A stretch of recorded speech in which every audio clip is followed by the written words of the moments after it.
Bonjour tout le monde et bienvenue à l'École des entrepreneurs du Québec, Campus Montréal. Je m'appelle David Descaries et je suis conseiller en gestion ici à l'école. Donc mon rôle est surtout axé sur financement, sociofinancement et comptabilité. Dernièrement, j'ai été appelé à collaborer avec l'accélérateur artisan de Quartier Artisan, entre autres là, pour faire de la formation et du coaching sur ces sujets financiers qui, j'en suis certain, là, vous emballent énormément. Comme le dit le nom, c'est le moment où on commence à être rentable, c'est-à-dire profitable. Mathématiquement, c'est très simple, c'est lorsque les revenus sont égaux aux dépenses. Pour bien comprendre la suite des choses, on va se meubler un peu d'un certain langage qui va nous faciliter la suite des étapes. On va identifier deux types de coûts distincts. Le premier type de coût, ce sera les coûts variables, qu'on appelle aussi les coûts de production. Ce sont donc des dépenses qui sont directement attribuables à la production d'un bien ou d'un service destiné à la vente. La deuxième sorte de coûts, les coûts fixes, sont les autres coûts généraux de l'entreprise, comme par exemple loyer, marketing, intérêt sur la dette, et etc. Ce sont donc des dépenses très importantes, mais qui ne sont pas liées directement à la production d'un bien. Dans un premier temps, l'information la plus importante et sur laquelle on va baser le calcul de la rentabilité de votre entreprise, c'est la marge dégagée lorsque vous vendez une unité d'un bien ou d'un service. Alors, ce qu'on va faire tout simplement, c'est le prix de vente ou encore le prix de vente estimé si vous ne l'avez pas encore, moins les coûts de production directs pour cette unité. Par exemple, si j'ai une robe qui se vend 100 $ et qu'elle me coûte 25 $ à produire, on pourra dire que j'ai une marge dégagée de 75 $. Donc, dites-vous bien que je dois accumuler suffisamment de 75 $ pour payer le loyer, le chauffage, le personnel administratif et mon salaire.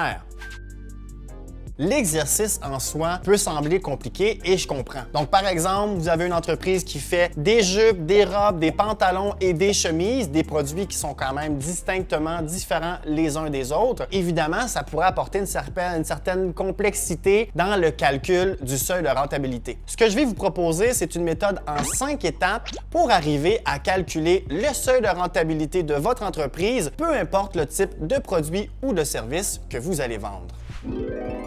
La première étape, ça sera de calculer la marge dégagée pour chacun des produits vendus. Alors, je vous le rappelle, qu'est-ce que c'est la marge brute essentiellement? C'est le prix de vente du bien ou du service moins les coûts de production directement attribuables à ce produit.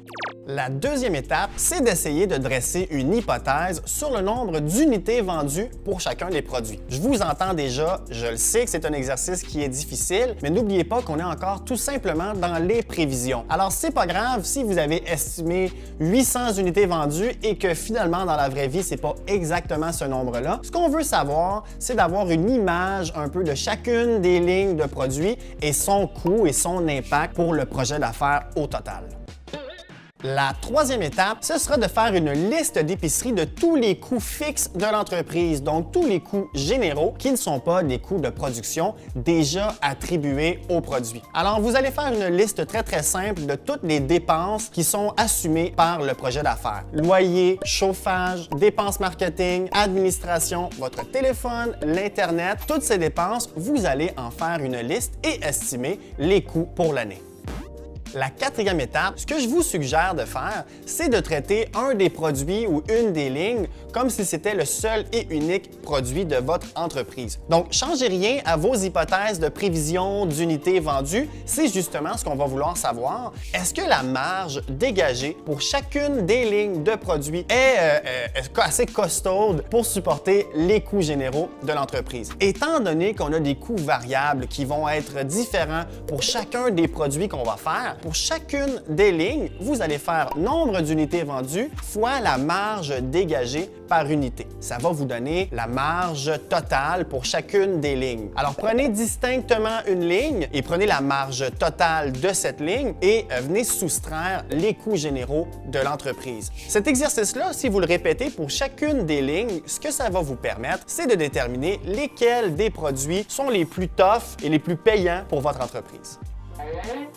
La cinquième et dernière étape, ce qu'on va faire, c'est qu'on va boucler la boucle, on va faire les calculs et ainsi obtenir, oui ou non, notre seuil de rentabilité. Donc, pour chacun des produits différents, donc chacune des lignes, ce qu'on va faire, on va faire le prix de vente fois le nombre d'unités qu'on croit vendre. Ça va nous donner le chiffre d'affaires par ligne. Ensuite, on va faire moins les coûts de production et ça nous donnera la marge brute par ligne. En faisant la somme de toutes ces marges brutes, on va avoir la marge brute totale de l'entreprise. Il nous reste un petit morceau, un petit calcul. On fait marge brute totale moins les dépenses générales, les coûts fixes de l'entreprise et on obtient ainsi le bénéfice ou la perte de l'entreprise. Un bénéfice qui serait égal à 0, c'est donc ça le seuil de rentabilité.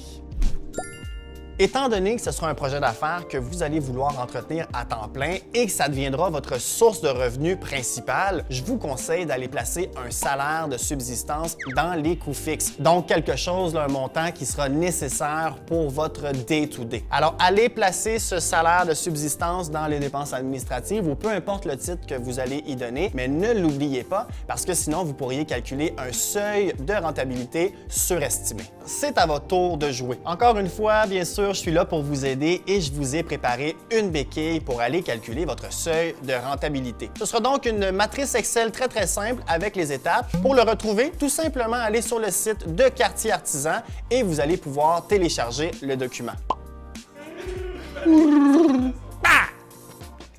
J'ai encore le hockey, mais j'ai fait pipi. Oh non! Pour une entreprise d'artisanerie, c'est pas ça, right? D'artisanerie, sur les artisans, là, les artisaneries. Une lance, 2 lances, 3 lances, 4 lances, 5 lances, 6 lances.